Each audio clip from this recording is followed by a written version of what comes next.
For what purpose does the gentleman from Texas rise? Mr. Speaker, pursuant to House Resolution 313, I call up House Concurrent Resolution 14 with Senate amendment thereto, and I have a motion at the desk. The clerk will report the title of the concurrent resolution, designate the Senate amendment, and designate the motion. House Concurrent Resolution 14, concurrent resolution establishing the congressional budget for the United States government for fiscal year 2025 and setting forth the appropriate budgetary levels for fiscal years 2026 through 2034. Senate amendment. Mr. Arrington of Texas moves that the House concur in the Senate amendment to the House Concurrent Resolution 14. Pursuant to House Resolution 313, the motion shall be debatable for 1 hour, equally divided and controlled by the chair and ranking member of the Committee on Budget or their respective designees. The gentleman from Texas, Mr. Arrington, and the gentleman from Pennsylvania, Mr. Boyle, each will control 30 minutes. Chair recognizes the gentleman from Texas. Mr. Speaker, I ask unanimous consent that all members have 5 legislative days to revise and extend their remarks and to include extraneous material on the Senate amendment to House Concurrent Resolution 14. Without objection.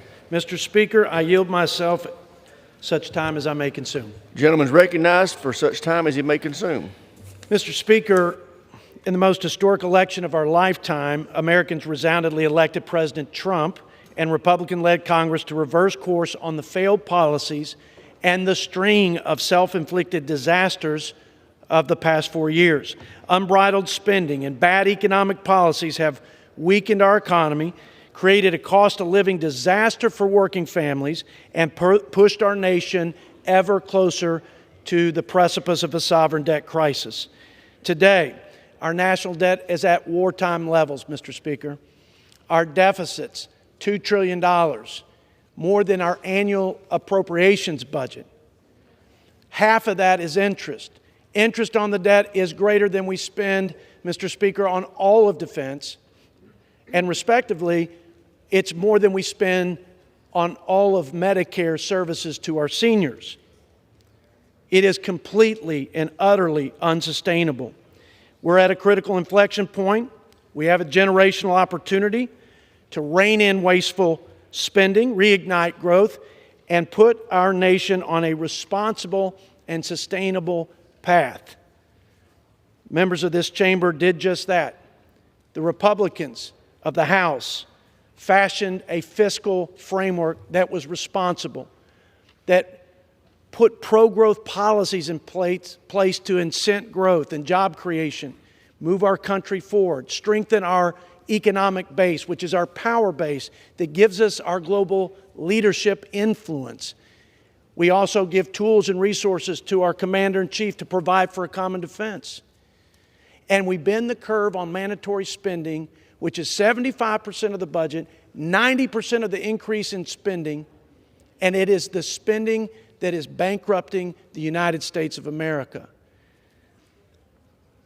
For the next hour, the Democrats will have rhetorical arguments that are tired, old, and completely false. They'll prey on the fears of our most vulnerable Americans, and they will try to intimidate my Republican colleagues into inaction. They'll try to convince our seniors and those families and individuals who struggle that we will somehow steal their safety net or cut their program, which just couldn't be further from the truth.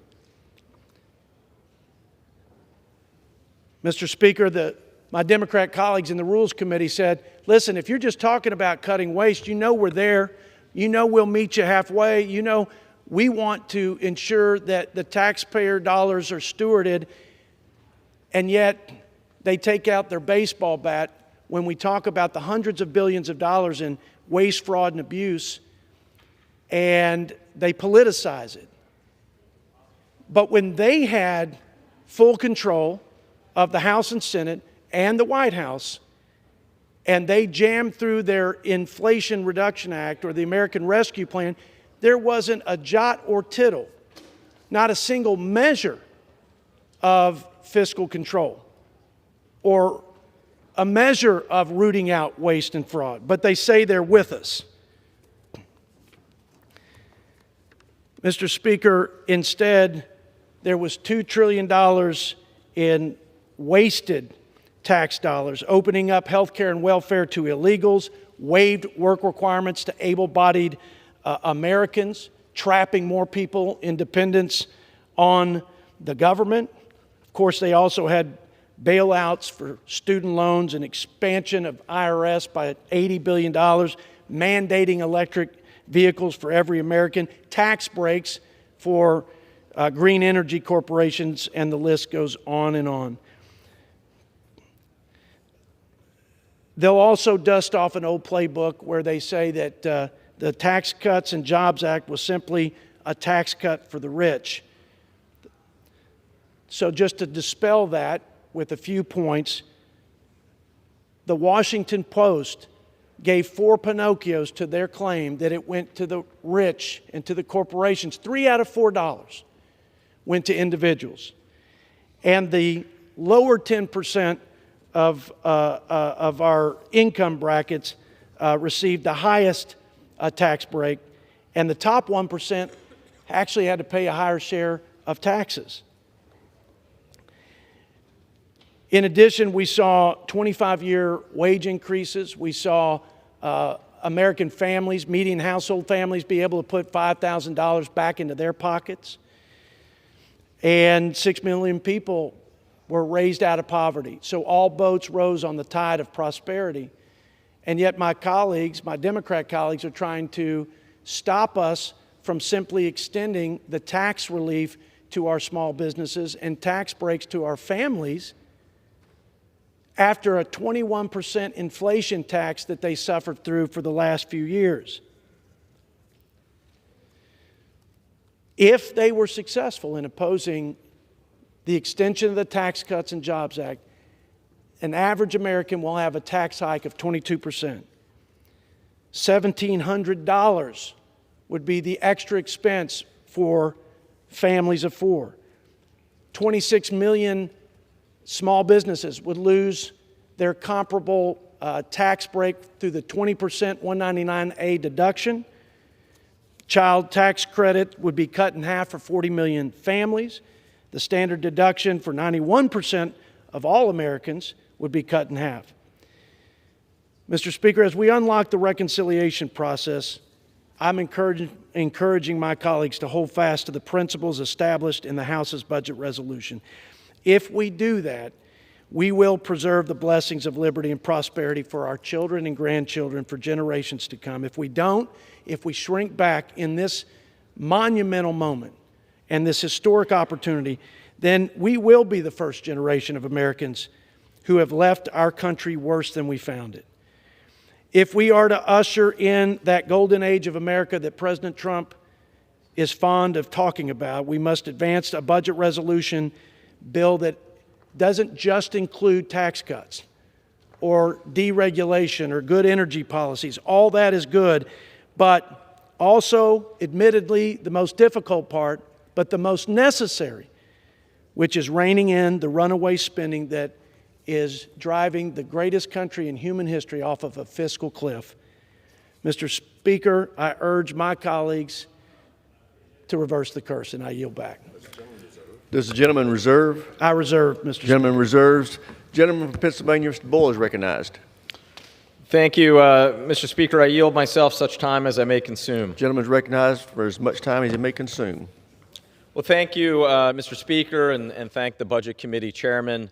I have to say, it's like deja vu all over again. Because we were last on the House floor about a month ago to have a debate about the House Republican budget reconciliation resolution, which included trillions of dollars in big giveaways that mostly benefit the top 1%. Paid for in part by the biggest Medicaid cuts in American history, combined with trillions of dollars in new debt. Here we are again a month later, and after the Senate Republicans made their changes, we have even more in tax cut giveaways. Instead of $4.5 trillion, it's now $7 trillion. Most of which 1 penny doesn't even pay for it, except, again, for cuts to Medicaid, as well as cuts to other programs. Now, there's a little bit of confusion here in a couple aspects, and I want to quickly address them. First, on tax cuts, there is no question that there will not be a tax increase on working Americans.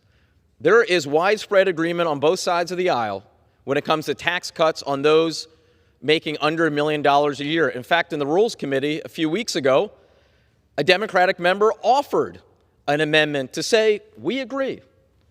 It's where the disagreement lies is in those who make more than $1 million a year. The top 1%, in fact, the top 1/2 of 1%.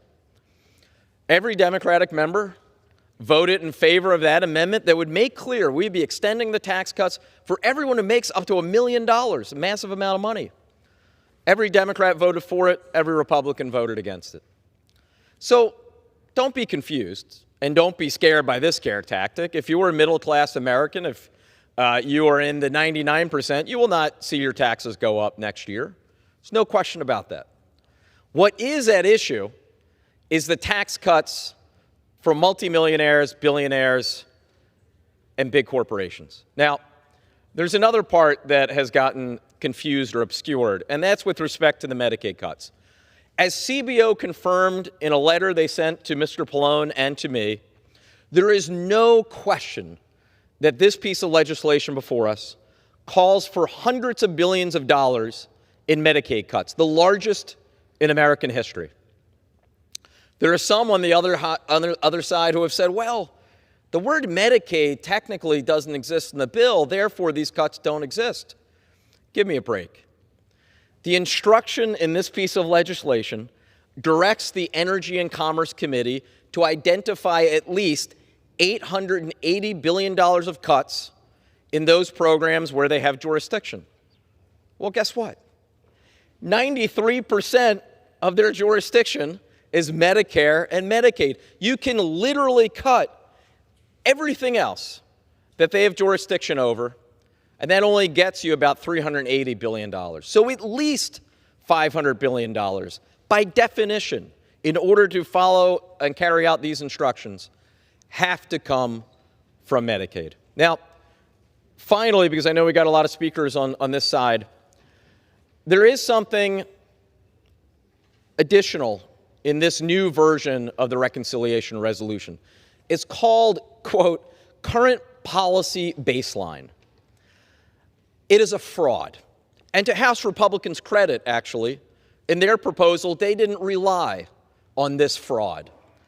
Current policy baseline, with a straight face, wants you to believe that permanent extension of the tax cuts won't cost one dime.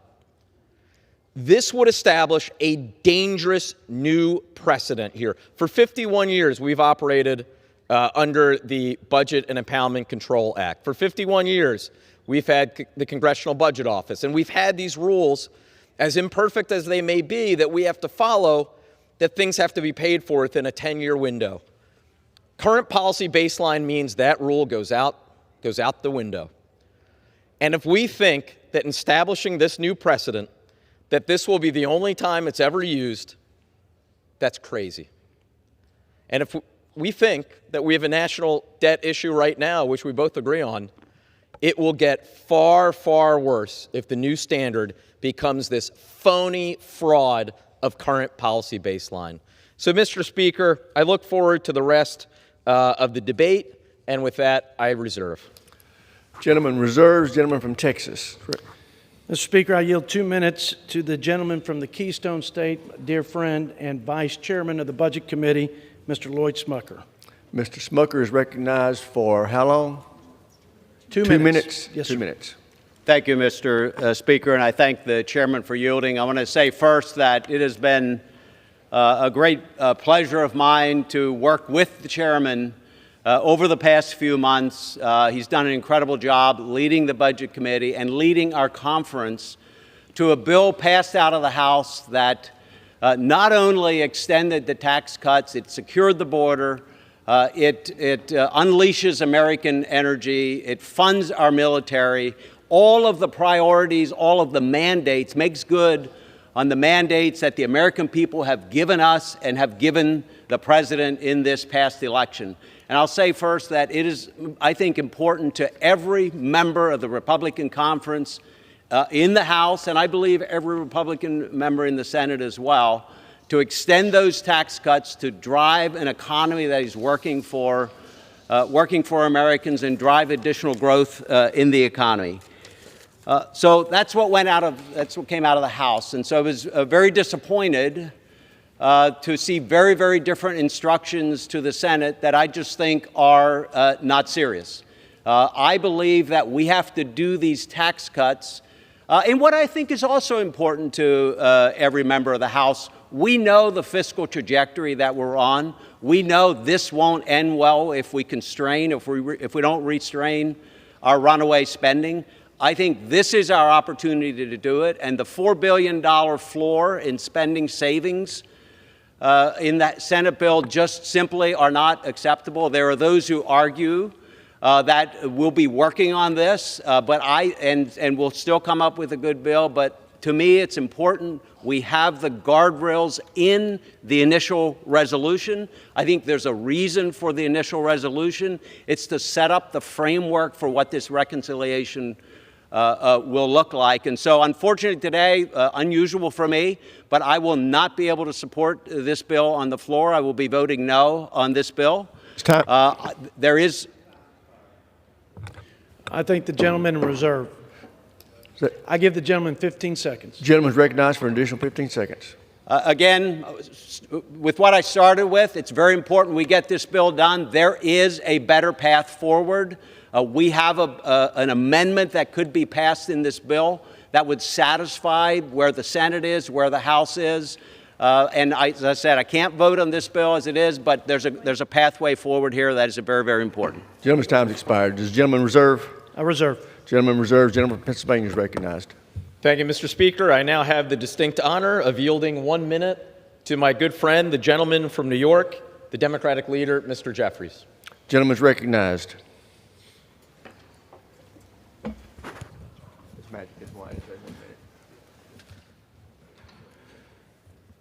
Thank you, Mr. Speaker. Let me also thank the distinguished gentleman from the Commonwealth of Pennsylvania, Representative Boyle, who's doing a tremendous job leading House Democrats on the Budget Committee.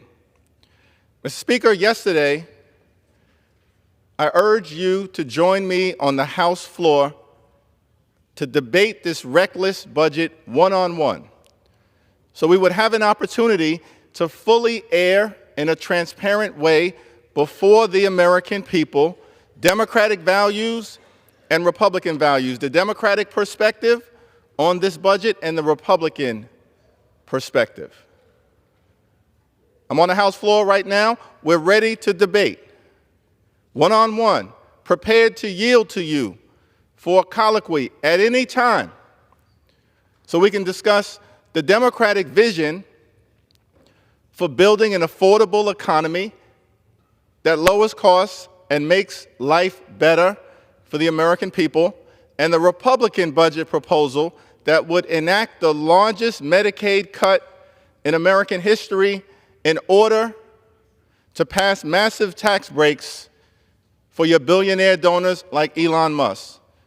Mr. Speaker, I'm ready to yield. I'm ready to debate one-on-one on this House floor, and I promise not to rebuke you in the name of Jesus.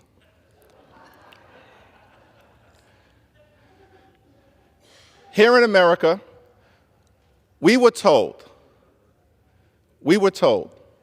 by Donald Trump and House Republicans that you were going to lower the high cost of living for everyday Americans. In fact, we were told that you were going to do it on day one, and it hasn't happened.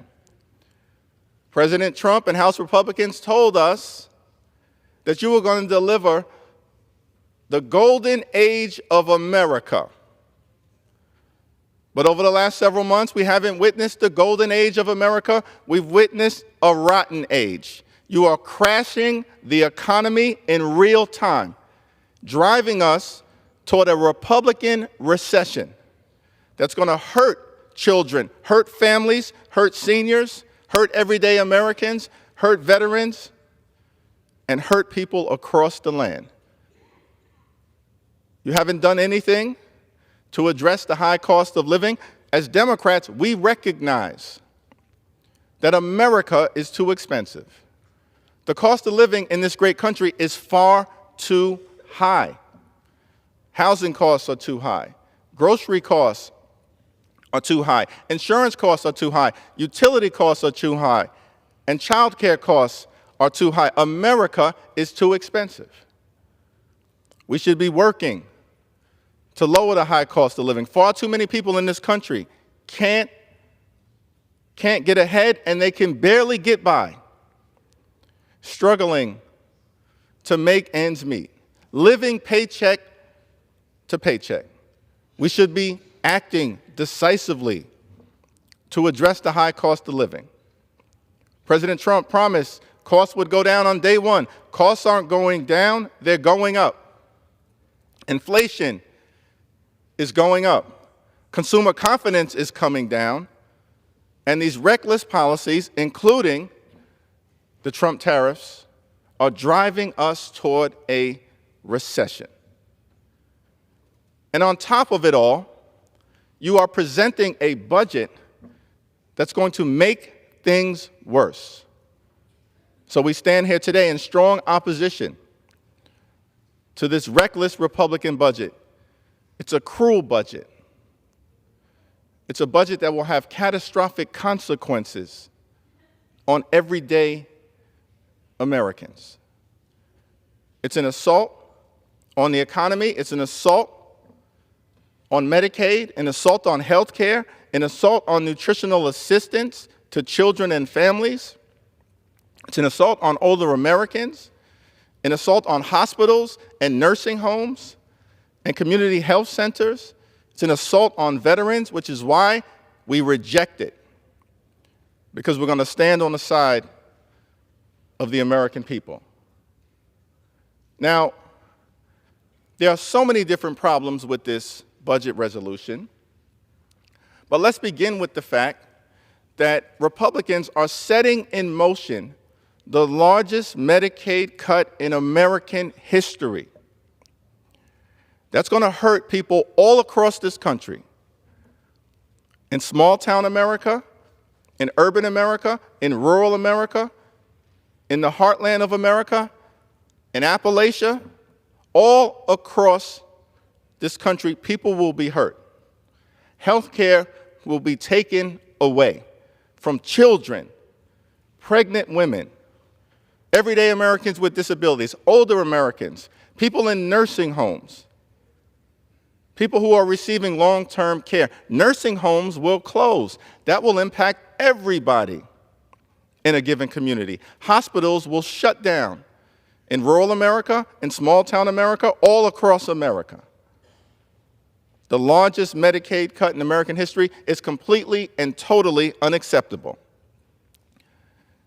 At the same period of time, targeting nutritional assistance for children, infants, women, families, veterans, older Americans, literally taking food out of the mouths of babies in the United States of America, the wealthiest country in the history of the world. This is why we say it's a cruel budget. It's a callous budget. It's a budget that will have catastrophic consequences. Veterans will be hurt. People who have served this country admirably. They stood up for us. We should always stand up for them, not target them, as will be the case in this reckless Republican budget.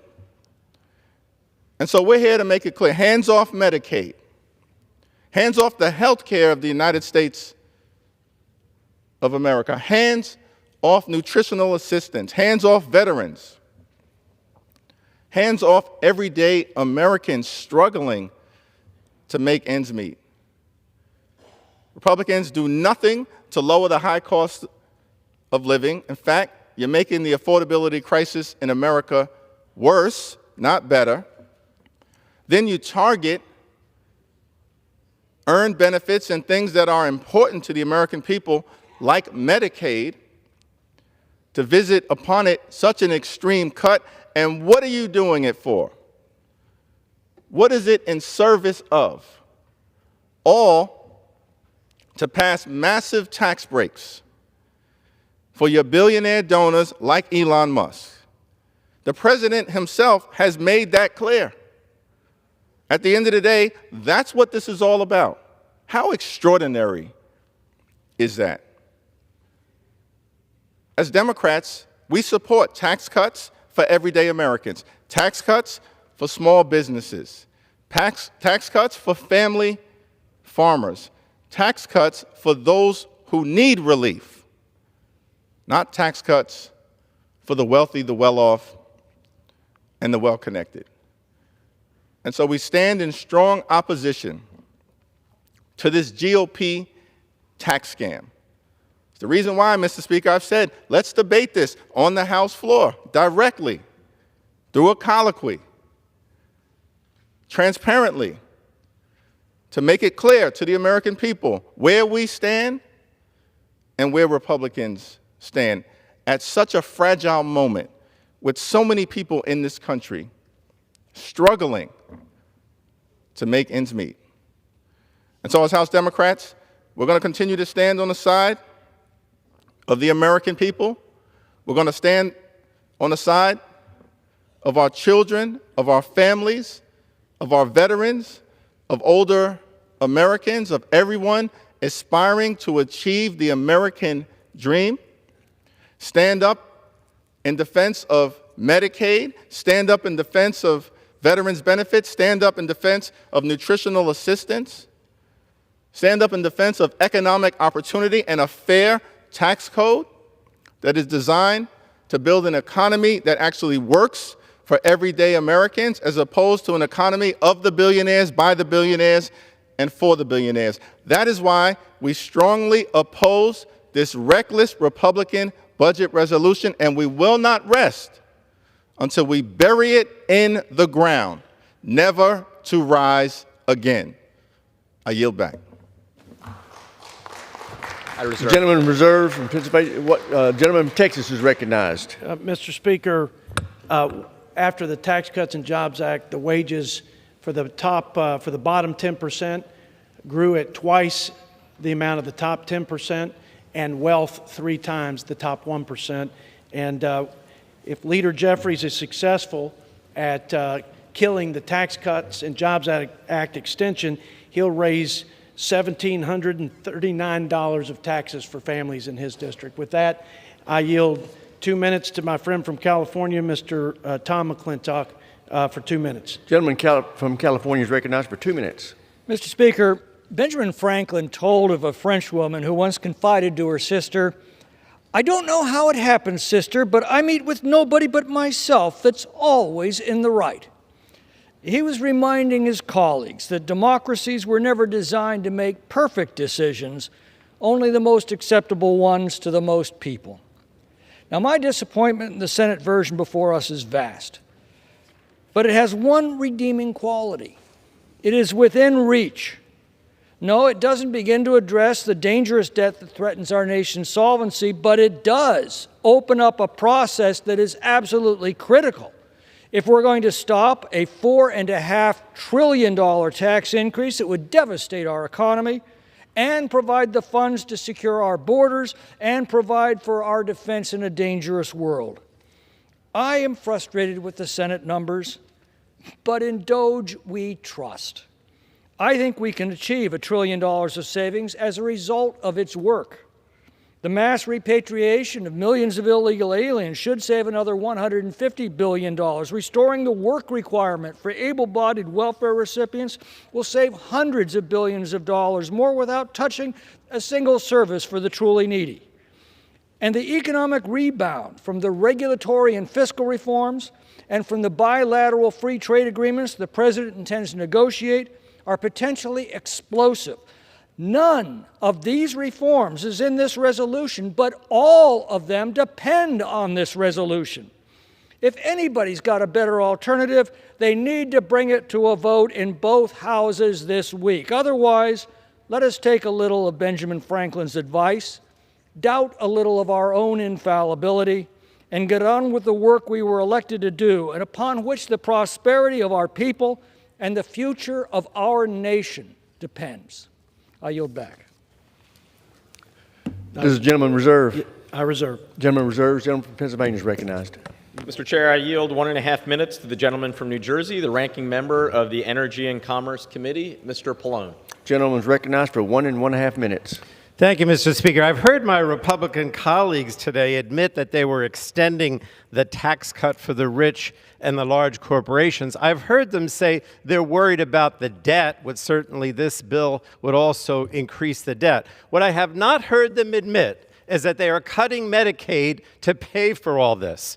They will not admit that. But this is the second time now. The budget resolution passed the House. The budget resolution came over from the Senate. They're going to vote today on instructing my committee, the Energy and Commerce Committee, to cut $880 billion at least. And Mr. Boyle has said, our ranking member, I pointed out that the CBO got back to us and said that most, if not all of that, has to come from Medicaid cuts. So please admit that you are voting today on Medicaid cuts. Do not deny it. Do not try to put it aside. That's what this is all about. And what does that mean? It means there's less money to the states, and so they're going to cut back on nursing home care. They're going to cut back on the money that goes to hospitals. Hospitals will close, nursing homes will close, or they'll have such terrible quality of service, or in the case of the hospitals, they'll pass on those extra costs to other people that have insurance, and your insurance premiums go up. And what about people with disabilities? Most of them are dependent on Medicaid. Their services will be eliminated or cut back as well. So please understand, a vote for this by the Republicans today is a vote to cut people's health care, to reduce their services, to kick people out of nursing homes, to make hospitals unavailable. Gentleman from Pennsylvania Reserve. Gentleman from Texas is recognized. Interestingly enough, the Democrats' expansion of Obamacare actually put 90 cents on the dollar for able-bodied adults, and they robbed our most vulnerable, our disabled, blind, and pregnant fellow Americans of having access to health care, reducing the quality of outcomes over the years. And that was a policy of the Democrats, and there are many others that need to be reversed. With that, I yield to my friend, 3 minutes, from Oklahoma, Mr. Kevin Hearn. Gentleman is recognized for 3 minutes. Mr. Speaker, I rise in support of this legislation that will unlock the critical work the American people elected us to do. Let's not forget, the only reason we're in this position to be working on such important legislation is because of President Donald Trump. President Trump's message resonated with the American people, and they elected him in historic numbers.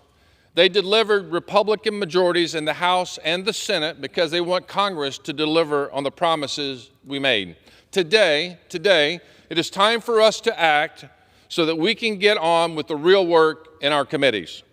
In passing this budget framework, we are unlocking the process to deliver on unleashing American energy production, permanently securing our southern and northern borders, and making tax cuts permanent for small businesses and working families. If we fail, every American will see the largest tax increase in American history. Just days away from tax day, this is an important time as any American, because we want to put people first. Hard-working Americans who are trusting us to get this done. Small businesses that rely on consistency in our tax code. We cannot fail them. President Trump has fully secured our border and eliminated over $100 billion in government spending on waste, fraud, and abuse. My Democrat colleagues speak of confusion, as you've heard today. Well, let me remove some of that confusion.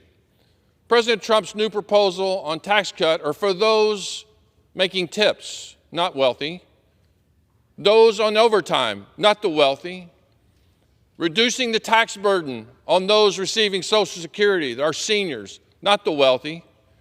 The president has talked about giving tax credits or deductibility for interest on automobiles made in America so our great union workers in America can have better jobs and continue to see the jobs grow in America, not the wealthy. They want to talk about fear over facts, as we've heard from our Democrat leaders today. Well, let me remind them of what happened. They inherited a government in January of 21 with a 1.4% inflation, and they delivered on a 9.1% inflation just 5 months later. Almost a sevenfold, 700% increase in inflation on the American people. So when they talk about being good stewards of the taxpayers of the American payers' tax dollars, this is an outright abuse of the facts. The facts are they're the one that increased the inflation. As my colleague said, over 20% over a 4-year period. The reason the American people are suffering today is not because of the 70 days that President Trump's been in office. It's because of the 4 years of the Biden administration and the Democrat Party. Mr. Chairman, Mr. Speaker, I'm proud to support this budget, and I'm proud to fight for President Trump's legislative agenda, and I urge every one of my colleagues here to vote so we can get on to the debate. Gentleman's time's expired. So we get on to the debate that the leader on the other side of the aisle talked Gentleman about. from Texas Reserve. I reserve. The gentleman from Pennsylvania is recognized. I now yield 1.5 minutes to the gentlewoman from Minnesota, the ranking member of the Agriculture Committee, Ms. Craig. Gentlelady is recognized for, was it 1 minute, Mr. Boyle? Excuse, Half minutes. 1.5 minutes, yeah. Thank you, Mr. Speaker. I'm actually stunned as we stand here today because as my colleagues talk about their plan, what they're doing in reality is giving billionaires the national credit card and telling them to go hog wild, racking up $14 trillion in national debt over the next 10 years so that large corporations can pay less in taxes. That doesn't lower costs for middle-class families in this country. If this was a bill that we were talking about that would lower taxes for the middle class, I'd be all for it. But to make matters worse, part of how they want to pay for this bill is to cut the Supplemental Nutrition Assistance Program, or SNAP, by $230 billion. This cut would force the average SNAP household of 4 to spend over $2,000 more on food. And who are the majority of SNAP recipients? They are seniors living on fixed incomes, children, and disabled people. SNAP helps American families buy American-grown food. And this cut takes a chunk out of the farm economy as well, when they can least afford it because of the whiplash of this administration and Donald Trump's tariffs. This bill would mean that farmers growing our food would make $30 billion less than anticipated in farm income, placing family farmers at risk. Look, this Republican budget only stands to make America hungrier and poorer so the rich can get richer. Gentleman's time's expired. And I urge my colleagues to vote no. Gentleman from Pennsylvania Reserve. Gentleman from Texas is recognized. Mr. Speaker, the inflation tax that my colleague put on her constituents with unbridled spending and failed economic policies actually took $1,100 out of the pockets of our fellow Americans. But the Tax Cuts and Jobs Act put $5,000 back into the pockets of our fellow Americans in every district. And with that, I yield 1 minute to my friend from Kansas, a fellow Budget Committee member, Mr. Ron Estes. Gentleman is recognized for 1 minute. Mr. Speaker, I rise today in support of advancing President Trump's America First agenda. It was less than 2 months ago that I stood on this House floor as Republicans passed our budget resolution, putting a marker in the ground to restore and secure our country, both physically and financially. While I don't think this resolution goes far enough, the resolution that we're about to pass today is a positive step forward, and it's what Americans demanded 5 months ago.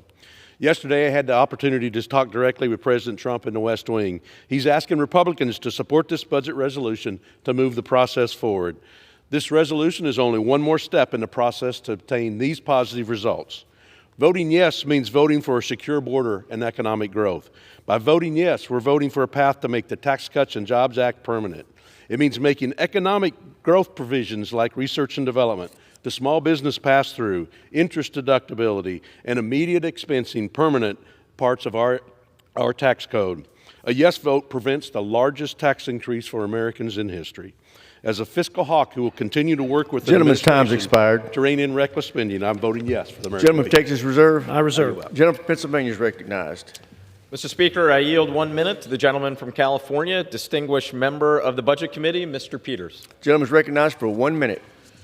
There are a lot of difficult things about this, but one thing I want to say is that the Republicans are actually trying to change the rules of the game to say that this tax cut doesn't cost any money. The Senate is ignoring the rules we've observed for decades, ruling out the parliamentarian, just declaring that this tax code, that extending these tax cuts doesn't cost any money. And that's a falsehood. We're just changing our accounting rules to do this. The other fault with this is the chairman, Mr. Arrington, rightly pointed out we're borrowing $2 trillion a year, every year. This does nothing about that. All this does is take money from important programs to fund the extension of tax cuts, many of which are for the wealthy. Some may be for the non-wealthy, but much of it is for the wealthy. It's the wrong thing to do. And every independent analysis says this will not lower the budget deficit, but will increase it. And if you don't believe me, look at when we vote for the debt ceiling increase, $5 trillion to $18 trillion. What are we going to vote for? This is the wrong direction. We should vote it down. Gentleman from Texas is recognized.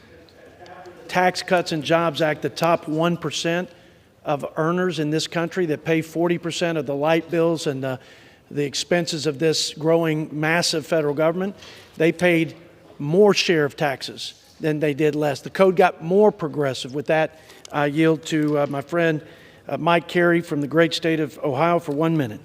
Gentleman is recognized for 1 minute. Mr. Speaker, today's vote really marks an essential step towards fulfilling the promise to the American people to extend the 2017 Tax Cuts and Jobs Act to enshrine, to make sure that our border is secure into law, and to move forward towards American energy independence. After enduring years of high inflation, American families and small businesses urgently need tax relief in order to thrive. We must pass our budget resolution today to start the budget reconciliation process and advance the policies that our American families expect from us. It includes much-needed deficit reduction, as was mentioned earlier, which will secure a healthy financial future for our children and our grandchildren. It will allow us to extend the successful tax cuts from the 2017 that produced the unprecedented job growth and higher wages for American workers. Gentleman's time's expired. With that, I yield back and urge everybody to Gentleman from support Texas the bill. Reserve. Gentleman from Pennsylvania is recognized. Thank you, Mike. Mr. Speaker, I now yield 1 minute to the gentleman from California, a distinguished member of the Budget Committee, Mr. Panetta. Thank you, Gentleman is recognized for 1 minute. Thank you, Ranking Member, Mr. Chairman, Mr. Speaker. I rise in opposition of this disastrous debt-inflating budget resolution, despite what the majority is saying today. It's a resolution that inflates our debt and deficit. It will hide the cost of tax cuts for billionaires, and it threatens our economy. It's a resolution that gives the majority a green light to selectively choose the score of a Republican tax cuts bill. It's a resolution that pretends that tax cuts cost nothing, a resolution that would do damage to our nation's finances and add $4.6 trillion to our nation's debt. Experts across this political spectrum have called this dishonest, fabricated scorekeeping, and undermines the point of budget rules. That's why I introduced an amendment to this resolution so that the Senate uses real estimates to determine its cost. Instead, they are going to write themselves a blank check to be paid by the American people, to be paid by our children. And that is why I oppose this and ask my colleagues to oppose this bill as well. Gentleman's time's expired. There's a gentleman from Pennsylvania Reserve. Gentleman from Texas is recognized. Mr. Speaker, I'd like to say to Mr. Panetta that if we do current policy and don't offset the impact of the deficit, that would be a dangerous precedent. With that, I yield to my friend, the General from Michigan, Mr. Bergman, for 1 minute. 1 minute. The gentleman is recognized for 1 minute. Thank you, Mr. Chairman. Thank you, Mr. Speaker. I rise in support of the Senate amendment to the FY budget resolution, FY25. Let's be clear what we're voting on today. We're not voting on the budget. We are not voting on the numbers. We are voting on the framework, a starting point for building a budget that delivers on President Trump's priorities: secure border, strengthen national security, energy independence, and preventing a $4 trillion tax hike set to hit at year's end if we don't act. Think of the reconciliation process as a baseball scrimmage. The House and Senate can't take the field. Start crafting the budget until we step out of the dugout. Approving this framework gets us into the game. Yes, there are concerns about how we achieve the spending cuts and reduce the deficit, and that's a critical conversation, but it starts here. In the last 100 years, 4 times did the Republicans have a chance to do a reconciliation bill. We were given a mandate by the American people. Let's not waste it. I urge my colleagues to support. Gentleman yields back. The gentleman reserved. Reserved. Gentleman from Pennsylvania is recognized. Mr. Speaker, I now yield 1 minute to the gentlewoman from New Jersey, distinguished member of the Budget Committee, Ms. Watson-Coleman. Gentlelady is recognized for 1 minute. Thank you, Mr. Speaker. I thank my colleague for yielding. Mr. Speaker, this budget is a bad deal. It takes billions of dollars from programs that working families rely on and gives that money to the very wealthiest Americans in the form of $7 trillion in tax breaks.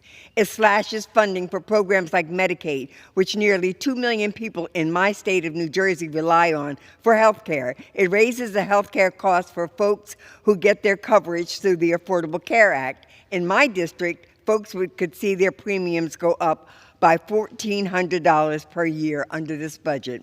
And though I know my colleagues across the aisle are very concerned with the federal debt, this budget adds more than $5 trillion to the deficit.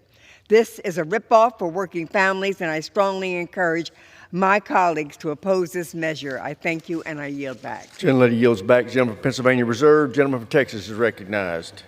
Mr. Speaker, I yield 2 minutes to my friend, the chairman of the House Financial Services Committee from Arkansas, Mr. French Hill. Gentleman is recognized for 2 minutes. I thank the Speaker. I want to thank the chairman for kindly yielding to me. The policies of the Biden-Harris administration crushed the spirit of the American people under the weight of rising costs from a 40-year high in inflation, open borders, uncertain futures, and spending an avalanche of Biden big government spending priorities that have saddled us with an annual $2 trillion budget deficit. The resolution before us today offers a path forward to rein in wasteful spending, put our nation on a responsible and sustainable fiscal path. It reflects a commitment to the American people that would secure a better future for all of us. This bill secures the opportunity for tax cuts for hardworking American families and small businesses. It reins in the regulatory overreach that has long stifled our economic growth. It roots out waste, fraud, and abuse in the federal budget. It's simply common sense that we focus on fiscal responsibility, rein in wasteful spending to which Washington has become so addicted. I look forward to working with my House colleagues, Chairman Arrington, the members of this body, to accomplish the President's goals by way of this reconciliation measure. With that, I yield back the balance of my time. Gentleman yields back the balance of his time. The gentleman from Texas reserve. Gentleman from Texas reserves. Gentleman from Pennsylvania is recognized. Mr. Speaker, I yield 1 minute to the gentlewoman from the Virgin Islands, a distinguished member of the Budget Committee, Ms. Plaskett. Gentlelady is recognized for 1 minute. Thank you, Mr. Speaker. I am standing here appalled and terribly disappointed at the actions of the Republican majority. The brazen cruelty and flagrant deceit with which Republicans in Congress and the Trump-Musk administration are trying to shove down this fallacy on the throats of everyday American people. Nearly 1 in 3 Americans count on Medicaid, yet Republicans are pushing at least an $880 billion cut in Medicaid. For what purpose? This purpose. Because as I sit on Ways and Means, I know that they must add $7 trillion with a T in giveaways to billionaire donors and big corporations while ripping health care and food away from veterans, seniors, and children. Americans are, yes, fed up with the chaos, but they are also fed up with the cruelty, the lack of humanity, and the willingness to help everyday Americans that are being exhibited by this. You are exposed. Expired. Gentleman from Pennsylvania reserved. Gentleman from Texas is recognized. Mr. Speaker, I take it that we don't have the support of our Democrat colleague for the hundreds of billions of dollars in waste, fraud, and abuse in Medicaid, and quite frankly, it's pervasive throughout the federal government. It threatens that program, threatens the benefits to our most vulnerable, and threatens the sustainability of that program for future Americans. With that, I yield 1 minute to my dear friend from Louisiana, our fearless Majority Leader, Mr. Steve Scalise. Gentleman is recognized for 1 minute. Thank you, Mr. Speaker, and thank my dear friend from the great state of Texas, the chairman of the House Budget Committee, for yielding. And I rise in strong support of this bill and moving this process forward, because let's keep in mind, as we worked incredibly hard, especially here in the House for months, to negotiate all the details of what needs to happen in budget reconciliation, and it is all laid out in this House budget, we also need to get started with the reconciliation process, the process where 11 of our committees here in the House will go to work to start making improvements in so many areas to get America back on track. And ultimately, Mr. Speaker, that's why we all come here. We come here to solve big problems. We deal with small issues too, but every now and then, and it's not often, where you deal with a big issue that can actually improve the lives of families all across this country, where you can solve problems that have been going unanswered for years and decades, Mr. Speaker, that we can address in this bill. Let's go through some of the things that this bill allows us to do, because this bill doesn't do any of those things. It just opens the door to start that reconciliation process. The front and center product that most people talk about, that is a big piece, but surely not the only piece, is to make sure that Americans don't face a massive tax increase. Now, you listen to our friends on the other side of the aisle, Mr. Speaker. They brag that they want these tax rates to go up. They want the 2017 tax cuts we passed with President Trump to expire. They don't mince any words about that. In fact, it was even talked about during the campaign. The voters surely had a say on what they want. When President Trump said, "I want to keep tax rates low on hard-working families," and his opponent said she wanted those cuts to expire so those tax rates go up on those hard-working families. Well, the hard-working families of America sure said where they want to go. In fact, the majority of all Americans said they don't want their taxes to go up. And you think about which tax rates will go up. They love, on the other side of the aisle, Mr. Speaker, talking about class warfare, as if that's something that Americans should celebrate. I think it's insulting to any American who believes in the promise of the American dream to try to insult and separate our country based on how much money they make.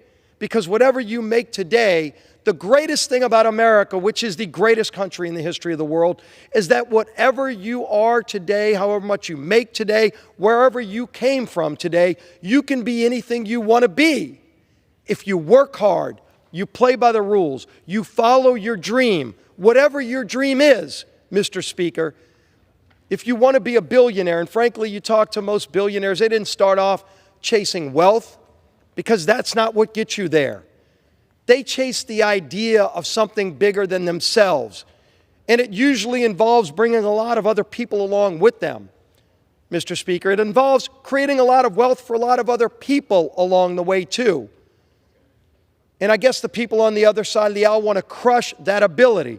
You go to Marxist countries, the utopia of some of the people on the left. Those Marxist countries, they don't have any billionaires to go beat up on, because they don't allow you to have that opportunity. They tell you what you can do, how much you can make, what kind of job you can have, and what kind of potential you can have. That's not America, and that never should be America. You can be what you want to be because of what's great about this country.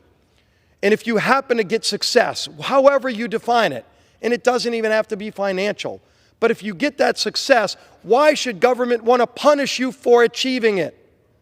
Again, there's great examples all over the world of how failed that approach is. And every one of those countries, every one of them has experimented with that, and it's been a dismal failure. I don't see any of the people that want to change America to that going to those other countries because those other countries are so failed.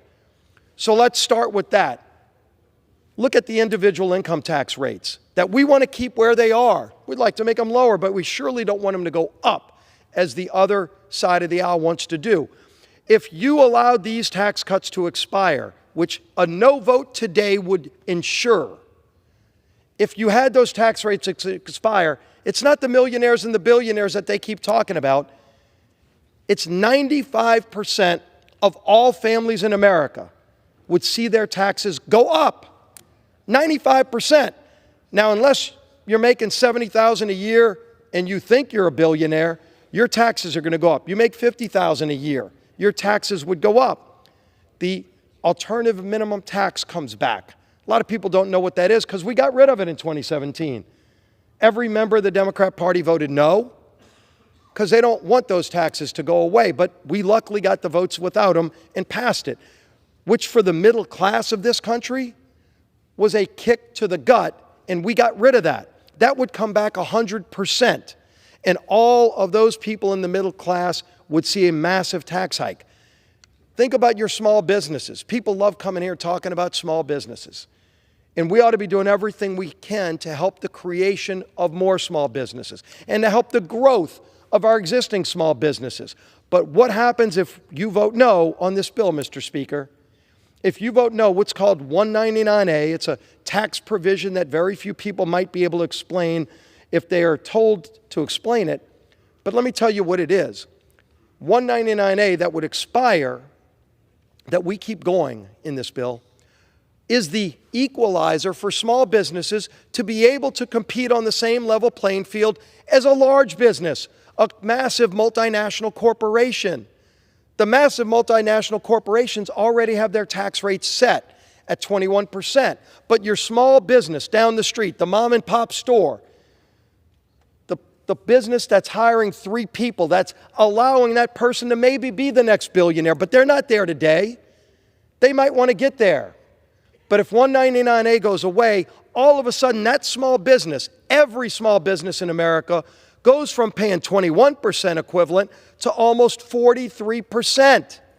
So now your small businesses will get crushed, Mr. Speaker, because they won't be able to compete with the big multinational corporations.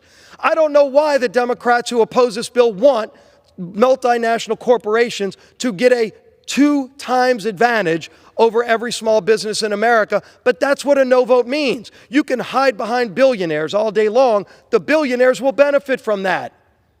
We want to allow those small businesses to keep thriving. Yes, maybe some of them will become billionaires, and I'm not going to attack them if they do. We ought to celebrate if they do. Some of them actually don't make it. A lot of them won't make it if this bill fails, Mr. Speaker.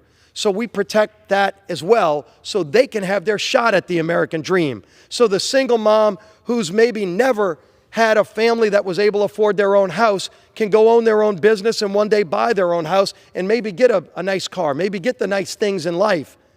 They don't have that opportunity if this bill fails. That's what's at stake. We do a lot of other things that we will open up the door to go do in reconciliation by passing this bill. We secure America's border.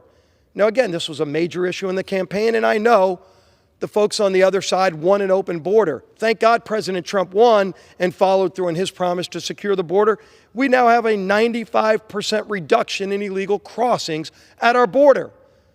But that doesn't solve all the problem, Mr. Speaker. President Trump wants to continue to give our Border Patrol agents the tools they need to do their job effectively.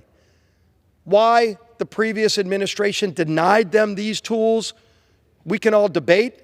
But the voters of this country made a decision in November, and they said, we don't want our Border Patrol agents to be at a disadvantage with the drug cartels in Mexico, which they are. Drug cartels have better technology today than America's Border Patrol agents. That's a disgrace. You can see drones, you can see night vision goggles, not with our Border Patrol agents. You know who's got them? The Mexican drug cartels.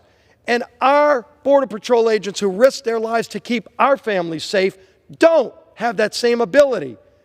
Shame on anybody who wants to deny them that ability to have at minimum the same technology, if not more and better, than the drug cartels. We give them that better technology in this bill. We also do something, Mr. Speaker, that we used to all agree on in this chamber.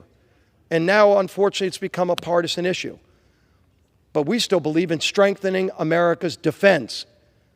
Believe it or not, the bad guys are still out there. There's not necessarily more of them, but it's the same people who have been bad for generations. And if we sit back and stay complacent and don't keep up, go look at China's military right now, how much they're advancing their naval fleet, that we're not. We can look at all the other countries, Iran, Russia. Those countries still intend bad things on our friends. But one day they want to have those bad things apply to us too, Mr. Speaker. And how do you stop it? By having a strong national defense. We bolster our national defense in this bill. Why does President Trump call it one big beautiful bill? Because it does a lot of critically important things all in one bill that help get this country back on a strong footing. And what else it does is it produces incredibly needed savings, Mr. Speaker. Savings that the American taxpayers want as well. They want their tax dollars being spent better. They want to see this Congress find a way to get back to balanced federal budgets. And why don't we all work together to do that? We're here working together to do that. Unfortunately, the other side of the aisle doesn't want to achieve that. They want to vote against any attempt to save money. They criticize DOGE when they identify hundreds of billions of dollars of tax dollars being wasted in foreign countries, here on American soil, wasted.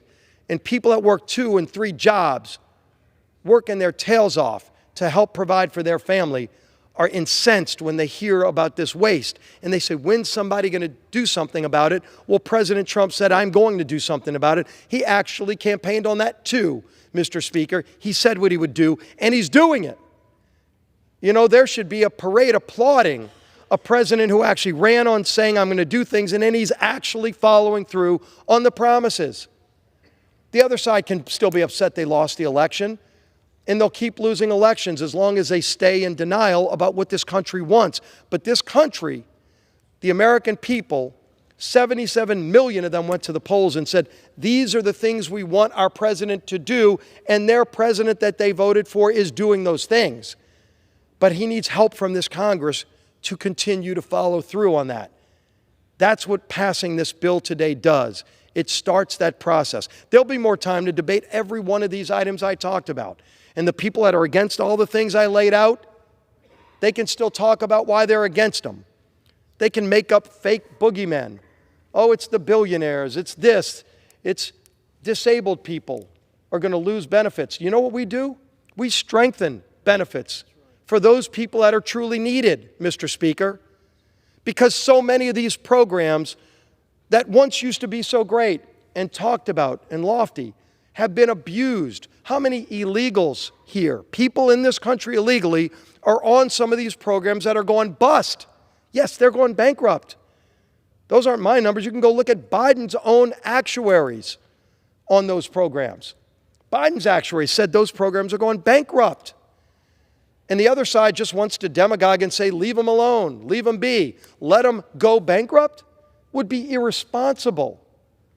And if we can make them work better for the people actually here in America who pay into those programs, who've earned those programs, or who had something bad happen in their life where they have to be on one of those programs, instead of people who are stealing from those programs, the waste, fraud, and abuse alone.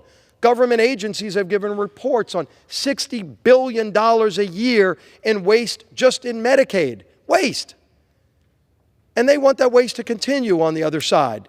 That's what a no vote gets you, is allowing the $60 billion a year in waste in Medicaid and fraud in Medicaid to continue. That's the theft of hardworking taxpayers' money. That's taking health care away from the disabled who need it. Let's actually get back to having these programs work for the people who funded them, who paid into them, who deserve to be on them, who need to be on them. That's what we do with this bill. So let the other side keep demagoguing and keep making up stories, false stories, and personality fights with a person they don't like who won an election and they're still angry about that result. And look in the mirror and maybe one day say, why?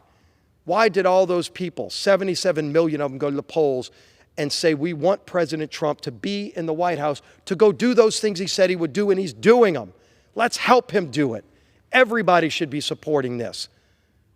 But whoever's not, they can still try to be roadblocks. We're going to keep moving forward, Mr. Speaker, because the future direction of this country demands it. The people of this country demand that we keep moving forward and fixing the problems that are holding them back and holding more greatness for this country back. I urge everybody to vote no, but anybody who doesn't want to vote no, understand what you are blocking. Understand what you're voting no on. And the rest of us are going to keep going to work for those hardworking people who are tired of struggling, Mr. Speaker. They're tired of waiting for the right kind of things to happen in Washington. We can finally make those right things happen. We do it by voting for this bill. Urge approval of the bill, and I yield back the balance of my time. Gentleman from Texas Reserve. Reserve. Gentleman from Pennsylvania is recognized. Mr. Speaker, the majority leader just said something absolutely remarkable. He said that there should be a parade for President Trump. Well, I have very good news for him. There is going to be a parade for President Trump, thrown by Donald Trump in honor of himself, paid for by taxpayers to the tune of $92 million. Oh, but to the 72 million Americans watching at home and are on Medicaid, you're still going to get your Medicaid cut. With that, Mr. Speaker, I'm happy to yield 1 minute to the gentleman from Texas, distinguished member of the Budget Committee, Mr. Doggett. The gentleman is recognized for 1 minute. Speaker Johnson calls our soaring national debt the #1 threat to our nation. And the Republican Senate leader says it's a ticking time bomb just before he lights the fuse with this sorry resolution that hikes the debt by $6 trillion. The Independent Commission for a Responsible Federal Budget urges us to reject, quote, unprecedented level of fiscal recklessness. Republicans borrowing trillions more so Elon and his billionaire buddies can get more. Already a wrecking ball to our democracy, Trump, the self-described king of debt, is king today with his schemes to spike the debt as the Musk-Doge charade wrecks public services and Trump's beautiful tariff wrecks our economy and heads us straight toward a recession. With soaring debt, plummeting markets, and a measles outbreak, I have to give the Republicans credit for turning America red, but not the way we expected. Pennsylvania Reserve. I yield back. Gentleman from Texas is recognized. Mr. Speaker, I reserve. Gentleman reserved. Gentleman from Pennsylvania is recognized. Mr. Speaker, I now yield 1 minute to the gentlewoman from Texas, a distinguished member of the Budget Committee, Ms. Escobar. Gentleman is recognized for 1 minute. Mr. Chairman, Republicans spent the last 4 years telling Americans to trust them on the economy, and Donald Trump promised to lower costs for Americans on day one. Months into this administration, with Republicans in complete control, prices are up, inflation is up, joblessness is up, the stock market is all over the place, with American retirees losing trillions of dollars in just 72 hours, and a recession is looming. Let's be clear, Republicans have no plan to prioritize hardworking Americans, but they have a $7 trillion plan to help billionaires.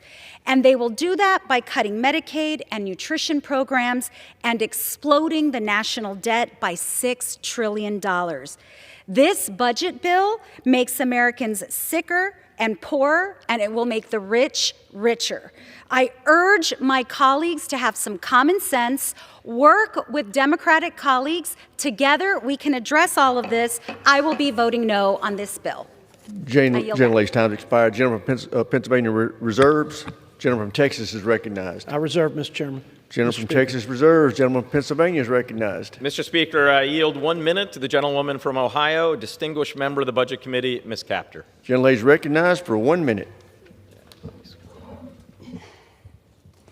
Thank you, Ranking Member Boyle. Mr. Speaker, I rise today to stand against the GOP's billionaire bonanza. It cashes out precious health care dollars and enriches ultra-wealthy billionaires and leaves ordinary Americans to pick up the tab. My colleagues across the aisle propose to add an astounding $14 trillion more to our debt over the next decade. Why? To fund more tax cuts for billionaires. How?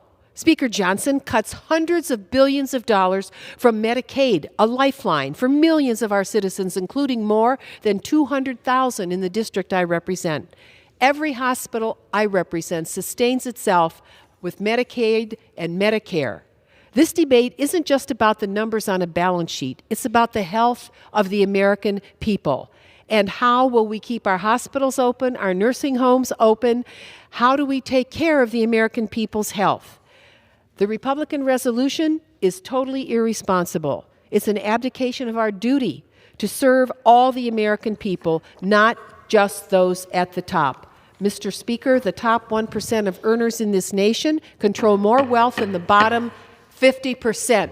It's time for economic fairness. Vote no on this bill, and I yield back. Gentleman reserve. Mr. Speaker, I yield 2 minutes to my good friend from Arkansas and Chairman of the Natural Resources Committee, Mr. Bruce Westerman. Without objection. Mr. Speaker, I rise today in support of the Senate amendment. The American people gave Congress a clear mandate to lower costs, reduce burdensome regulations, and unlock American resources. Passing the resolution before us will allow committees to thoughtfully craft and debate legislation to extend the 2017 Trump tax cuts, averting a $4 to $5 trillion tax increase on the American people, to use our resources to generate more revenue and to cut wasteful spending. The resolution in itself is not the solution, but it unleashes committees to put pen to paper and craft reconciliation legislation that fully delivers on the promises the President and House Republicans have made to the American people. Mr. Speaker, if we look in this beautiful chamber, I've only located one quote from our past that's displayed in here, and it's up above you, up close to the ceiling. We're getting close to celebrating the 200-year anniversary of those words that Daniel Webster spoke in 1825 when he said, "Let us develop the resources of our land, call forth its powers, build up its institutions, promote all its great ideas, and see whether or not we too in our day and generation can do something worthy to be remembered." Mr. Speaker, the House Committee on Natural Resources looks forward to taking action to develop our nation's natural resources and to do that responsibly. Resources that are among our nation's greatest assets and revenue generators. This resolution starts the process to do something worthy to be remembered in our day and generation, a process to keep taxes low for working Americans, to unlock the full potential of our natural resources, and to deliver on Speaker Johnson's directive to have the bill on President's desk by Memorial Day. I support it, and I urge my colleagues to do the same, and I yield back. I reserve. Gentleman from Texas reserves. Gentleman from Pennsylvania is recognized. Mr. Speaker, I yield 1.5 minutes to the gentleman from Virginia, the distinguished ranking member of the Education and Workforce Committee, and also a member of the Budget Committee, Mr. Scott. Gentleman from Virginia is recognized. Thank you, Mr. Speaker. I rise in opposition to this resolution yet again. We hear speech after speech from the other side about the deficit and debt, and here we see this resolution which increases the deficit. And let's start with some facts. Every single Democratic presidential administration since Kennedy has left for the Republican successors a better deficit situation they inherited. And every Republican president since Nixon, the administration has left for the Democrats a worse deficit situation than they inherited, all without exception.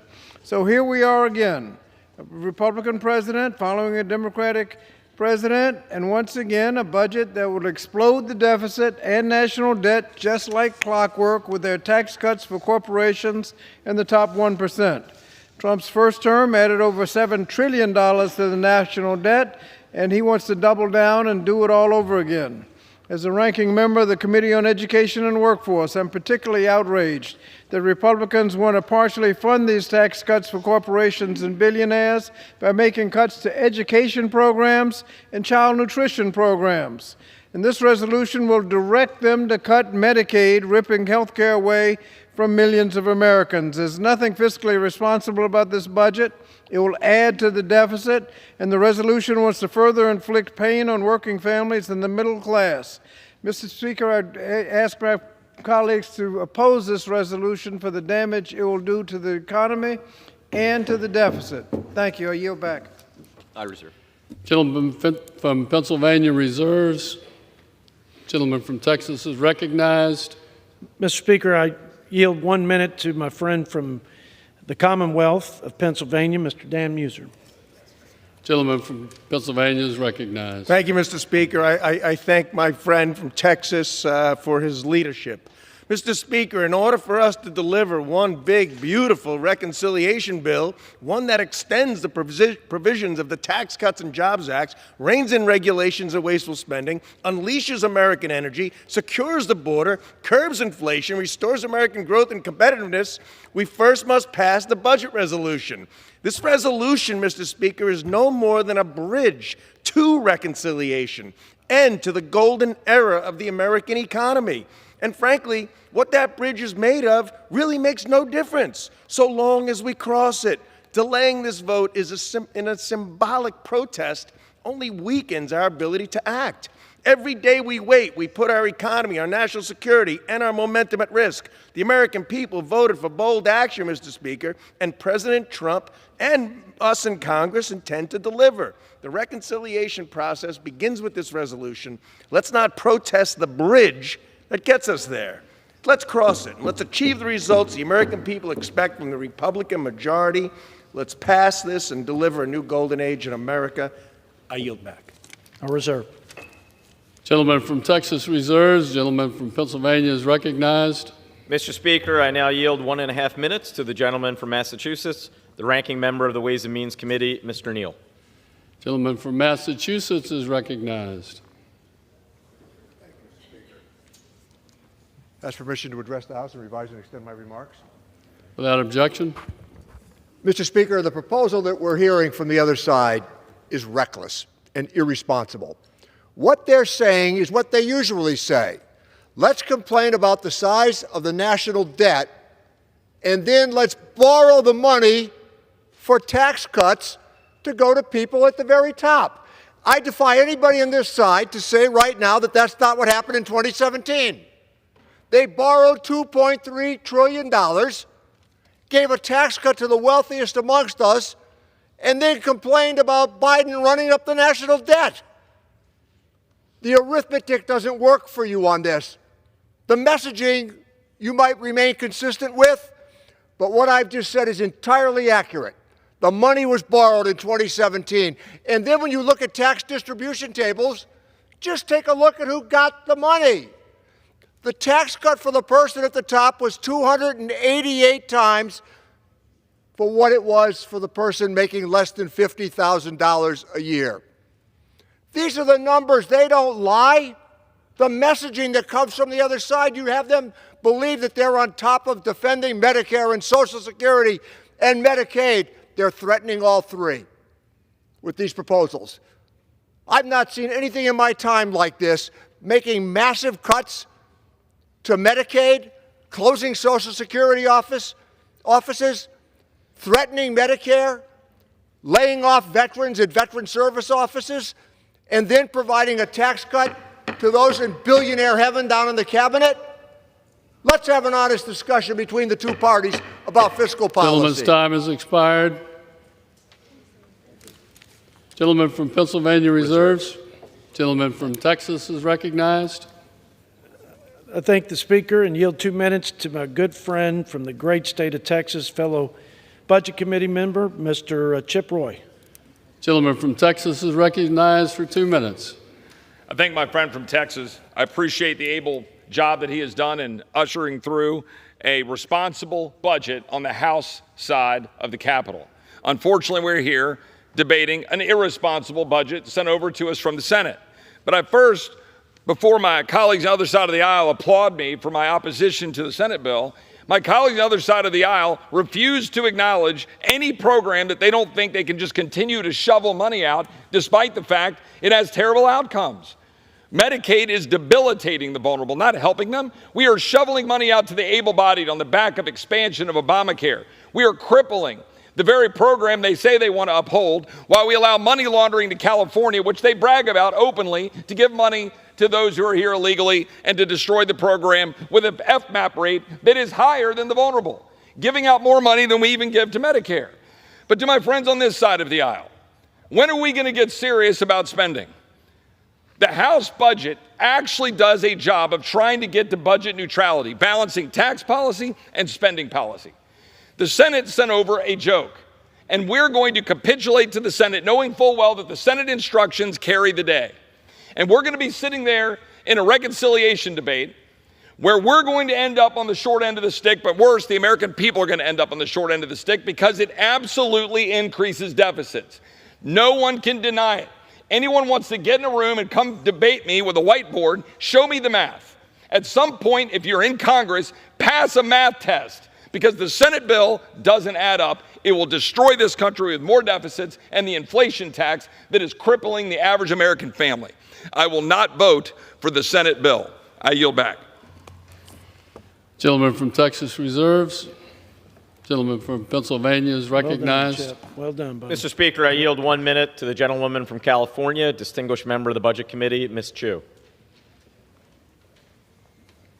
Gentlelady is recognized.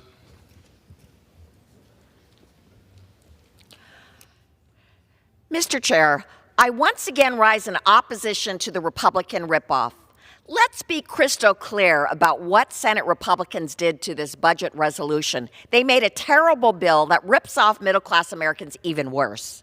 They're telling you that 2 + 2 = 0 in this budget resolution to obfuscate the truth.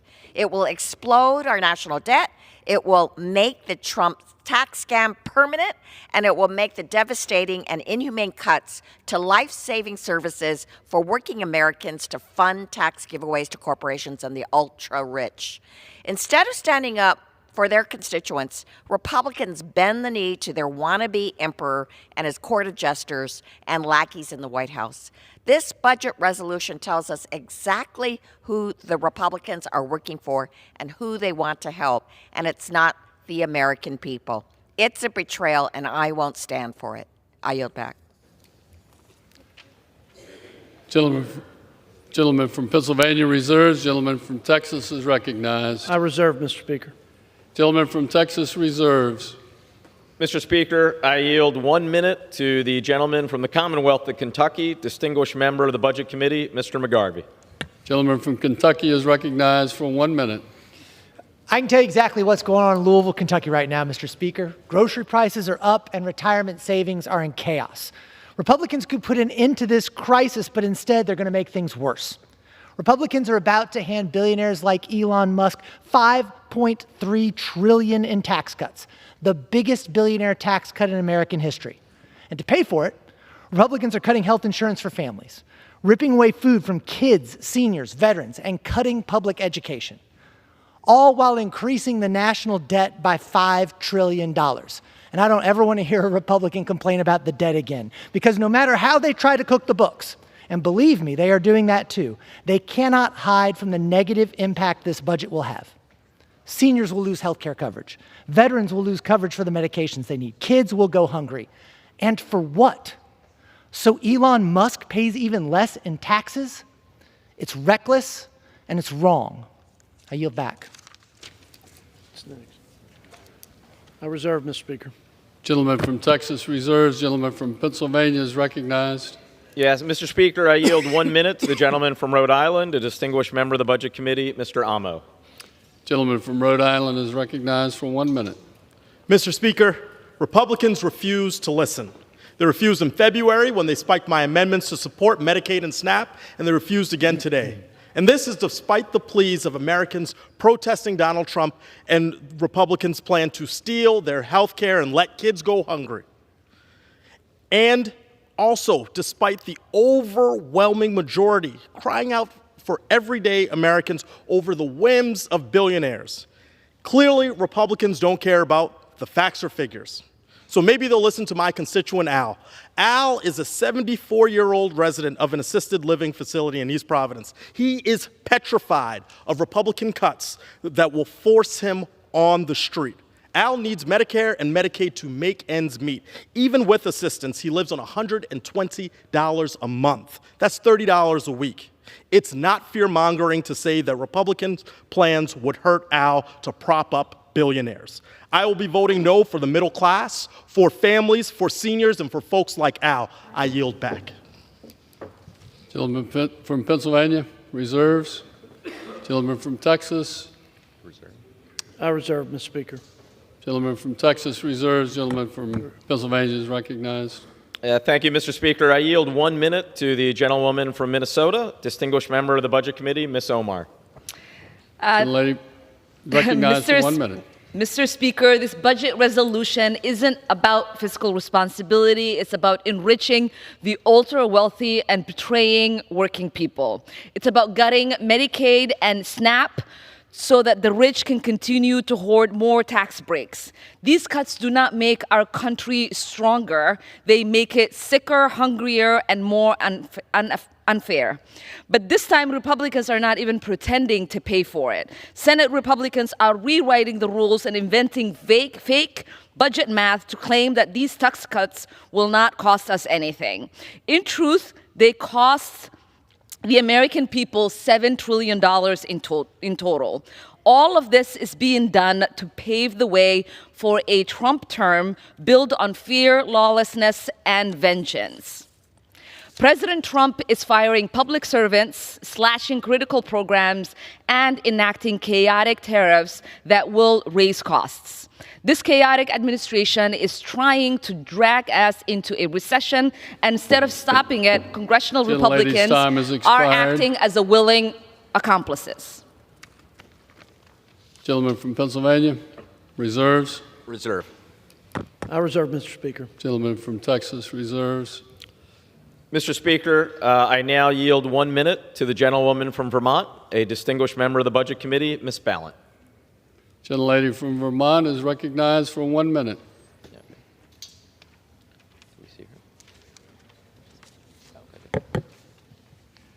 Mr. Speaker, I rise in strong opposition to the Republican budget. Let's lay out where we are. Republicans control the House, they control the Senate, they control the White House, and they could be passing legislation right now to actually lower costs for families, groceries, prescription drugs, housing. But instead, they're attacking the very programs that working people and middle-class people across this country rely on. They've proposed a budget that gives massive tax cuts to the wealthiest and to corporations, and how will they pay for it? They will pay for it by making cuts to Medicaid to the tune of $880 billion and deep cuts to SNAP benefits, food assistance to families. And on top of that, they will add to the deficit. When I vote against this Republican budget, I'll be thinking of all of the working families back home in Vermont, thinking of the families who aren't going to be able to drop their kids off at a Head Start program, thinking about the small businesses who tell me that the Trump on-again, off-again global tariffs are crushing them. Gentlelady's time has expired. I urge my colleagues to reject this reckless budget. I yield back. I reserve, Mr. Speaker. Gentleman from Pennsylvania reserves. Gentleman from Texas is recognized. I reserve, Mr. Speaker. Reserves. Gentleman from Pennsylvania. Yes, Mr. Speaker, I now yield 1 minute to the gentlewoman from Washington State, a distinguished member of the Budget Committee, Ms. Jayapal. Gentlelady is recognized. Thank you, Mr. Speaker. The Republican Majority Leader said, "You can be what you want in America." That's what he said. But you can't be what you want in Republicans' America. Factually, the top 1% of billionaires and millionaires in America are worth more than the 291 million Americans, 90% of the country, because we're rigging the economy against them. That's what Republicans are doing. 801 U.S. billionaires have $6 trillion of wealth, and now Republicans want to give a $4.5 trillion tax cut to the wealthiest billionaires. That's what Donald Trump said. You're rich as hell. We're going to give you more tax cuts. And on the backs of working Americans, because voting yes for this resolution is voting for a minimum of $880 billion cuts to Medicaid. That's health care taken away from 72 million Americans. That's nursing homes taken away for 5 out of 8 seniors, and that's health care taken away for 38 million kids. Vote no on this disastrous Republican resolution. Gentleman from Pennsylvania. I reserve. Gentleman from Pennsylvania reserves. Gentleman from Texas. I wonder how my colleagues justified, Mr. Speaker, the $800 billion tax break for green energy corporations, multi-billion dollar multinational green energy corporations. But I'd like to yield a minute to my friend, former Speaker of the House from the Tar Heel State, Mr. Tim Moore. Thank you, Mr. Speaker. You know, this is an opportunity this evening to vote for a budget resolution that extends tax relief for working families. If you want to support working families in America, vote for this. It makes permanent the Trump tax cuts. It also provides security for our southern border. It unleashes American energy, and it sets the stage for generational spending reform. This is an opportunity today to move this bill forward. There's a lot of fear-mongering on the other side. As has been said before, the words Medicaid, Medicare are not in there. It's simply wrong. Medicaid is not in there. It keeps getting said, and I guess if you don't have the facts on your side, sometimes you make up facts, and that's what's happening from the other side. But the American people know, which is why they elected Donald Trump this year, and they know what a responsible budget means, and that's why we need to pass this. With that, I yield. Reserve. Gentleman from Texas reserves. Gentleman from Pennsylvania is recognized. Mr. Speaker, I yield 1 minute to the gentleman from the Commonwealth of Virginia, the distinguished senior Democrat on the Joint Economic Committee, Mr. Byer. Gentleman from Virginia is recognized for 1 minute. Thank you, Mr. Speaker. I rise today in strong opposition to this budget resolution, a recipe for economic disaster for our country. Americans have been clear. They want lower prices and an economy that works for them. Yet at every turn, this budget and this administration and my Republican colleagues are doubling down on policies that raise prices, undermine our economy, and make our wealth inequality even worse. I spent much of the day with U.S. Trade Ambassador Greer, and it's clear that the administration's myth that tariffs will reshape the economy by bullying our closest allies is nothing more than a fantasy. The Trump tariffs represent the largest tax hike in American history. They've caused chaos in the markets and stripped millions from Americans' retirement plans. Consumer confidence is plummeting, reaching its lowest level in 12 years, and economists are increasingly convinced we're heading for a recession. This budget will balloon our deficits, leading to higher interest rates. It will slash critical investments and will decimate essential programs that support the people we represent. All of this to help billionaires and corporations get tax cuts they do not need and our country cannot afford. And I reserve.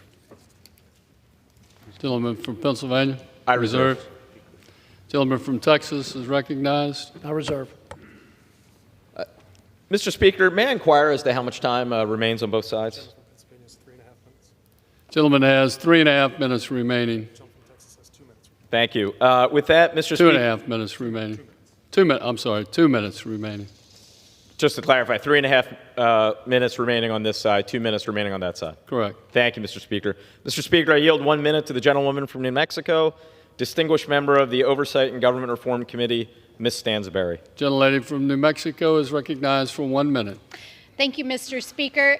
The amount of gaslighting in this chamber this afternoon has been absolutely stunning, truly, as I've sat here this afternoon, because what the GOP is doing is they're putting a budget resolution that takes the worst of the House and the worst of the Senate and puts it in one big beautiful bill that's going to blow a hole through the national debt, raising the debt ceiling by $4 trillion, cutting $1.5 trillion in vital programs, giving $7 trillion in permanent tax breaks to billionaires, and raising the debt by $37 trillion over the next 30 years. And how are they going to pay for it? On the backs of the American people. Cuts to Medicaid, food assistance, housing, school meals, clean energy, and selling your public lands. And what's the craziest thing is they said they wouldn't vote for it if it would raise the debt and the debt ceiling, and here they are. So bravo, my friends. You are blowing a hole through the debt ceiling, and we will vote no. Gentleman. I reserve. Gentleman from Pennsylvania reserves. Gentleman from Texas. Mr. Speaker, I'm prepared to close. No, Gentleman I'm not from Texas. Mr. Speaker, I'm going to reserve, actually, at this Reserve. point. Yes, sir. Mr. Speaker, I now yield 30 seconds to the gentleman from Tennessee, distinguished member of the Judiciary Committee, Mr. Cohen. Gentleman from Tennessee is recognized for 1 minute. 30 seconds. Thank you. I'm sorry, 30 seconds. 30 seconds is all I need. This is about the billionaires. It's not about the middle class. It's not about a budget deficit, because they wouldn't have to give the money to the billionaires if they gave it to decreasing the deficit. And this is the party that's trying to kill Social Security through the Doge boys who are cutting out services for people who use the phone to deal with their Social Security and eliminating employees from Social Security. They're trying to kill Social Security. That's who it is. And they want to help the billionaires and hurt the folks that live on Social Security. I yield back. Gentleman from Pennsylvania reserve. And Mr. Speaker, I'm prepared to close. I'm prepared to close as well, Mr. Speaker. Gentleman from Pennsylvania is recognized. Mr. Speaker, I yield myself the balance of my time. Well, I think it's been a good debate that has brought out a couple of clear facts. Even though President Trump directed House Republicans last night to, quote, close your eyes and just pass the bill, I believe the speakers on this side have opened the eyes of the American people. These are the indisputable facts. The largest cut to Medicaid in American history, in order to help pay for a tax cut, 83% of which goes to the richest 1% of Americans. Indeed, this is a big, beautiful bill for billionaires. Vote no. I yield back. Gentleman yields back. The gentleman from Texas is recognized. Mr. Speaker, I yield myself the balance of my time. Without objection. Mr. Speaker, I'm obsessed with the threat of a looming debt crisis and the irreparable harm it would do on our great economy, our national security, our leadership in the world, and our children's future. We have an opportunity. It's an historic, generational opportunity to right this ship. But we have to grow the economy. We have to have pro-growth policies in place that will unleash growth and prosperity. And we've got to get serious about the first and most important job of the federal government, which is providing for the common defense. And we did that in the House bill. But what we did in the House bill that the Senate fell far short in doing is to have a balanced budget resolution, to have a commitment, enforceable spending reduction targets that would bring the debt to GDP down and put our nation on good fiscal footing and a sustainable path. And I want to urge my colleagues today to demand that the House budget resolution, that our fiscal framework with our budget targets guide the final reconciliation bill. Mr. Speaker, again, this may be the last best opportunity to save our country from fiscal ruin. The formula is all there in the House budget resolution. And again, I urge my colleagues to demand that that is what drives the bill at the end of the day. God bless America. Thank you, Mr. Speaker. And I yield. All time for debate has expired. Pursuant to House Resolution 313, the previous question is ordered. Pursuant to Clause 1C of Rule 19, further consideration of House Concurrent Resolution 14 is postponed.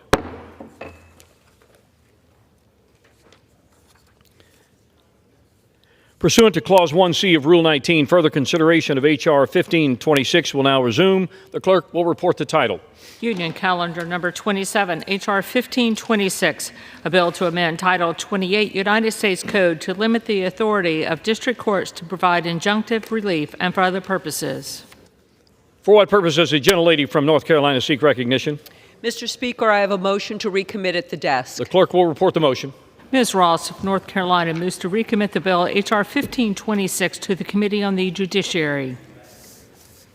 Pursuant to Clause 2B of Rule 19, the previous question is ordered on the motion to recommit. The question is on the motion. Those in favor say aye. Those opposed, no. Opinion of the chair, the noes have it. Motion is not agreed to. Mr. Speaker, I ask for the yeas and nays. Yeas and nays are requested. Those favoring a vote by the yeas and nays will rise. Sufficient number having risen, the yeas and nays are ordered. Members will record their votes by electronic device. Pursuant to Clause 9 of Rule 20, this 15-minute vote on the motion to recommit will be followed by 5-minute votes on passage of the bill, if ordered, concurring in the Senate amendment to House Concurrent Resolution 14, if ordered, and the motion to suspend the rules and pass H.R. 1228, if ordered. This is a 15-minute vote.